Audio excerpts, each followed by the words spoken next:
महालक्ष्मी नमः।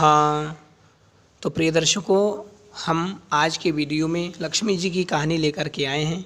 आइए श्रवण करते हैं। एक साहूकार की बेटी थी। वह रोजाना पीपल सींचने जाया करती थी।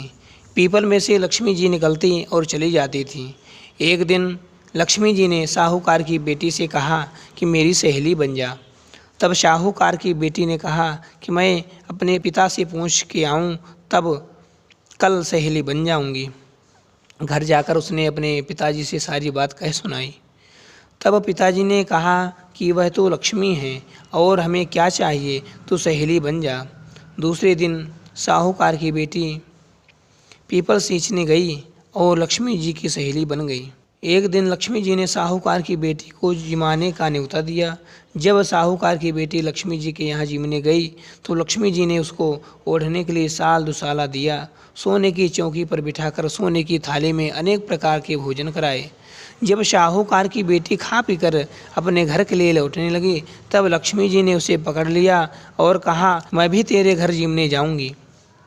तब उसने कहा, अच्छा आ जाना।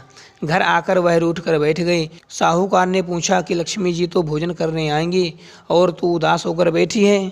तब साहूकार की बेटी ने कहा, पिताजी, लक्ष्मी जी ने तो मुझे इतना दिया और बहुत सुंदर भोजन कराया, मैं उन्हें किस प्रकार खिलाऊंगी, हमारे घर तो कुछ भी नहीं है। तब साहूकार ने कह दिया, जो अपने से बनेगा वही खातिर कर देंगे, परंतु तू गोबर मिट्टी से चौका देकर सफाई कर ले, चौमुखा दीपक बना ले और लक्ष्मी जी का नाम लेकर बैठ जा। उसी समय एक चील किसी रानी के यहाँ नवलखा हार उठा लाई और साहूकार की बेटी के पास डाल गई। साहूकार की बेटी ने उसे हार से सोने की चौकी, सोने का थाल, शाल दुशाला और अनेक प्रकार के भोजन की तैयारी करी।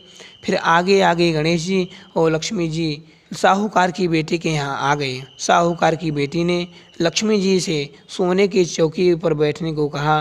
लक्ष्मी जी ने बैठने को बहुत मना किया और कहा कि इस पर तो राजा रानी बैठते हैं।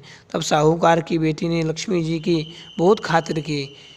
इससे लक्ष्मी जी बहुत प्रसन्न हुई और साहूकार के बहुत धन दौलत हो गया। हे लक्ष्मी माता, जैसे तुम साहूकार की बेटी की चौकी पर बैठी और धन को दिया, वैसे सबको देना। बोले लक्ष्मी मैया की जय।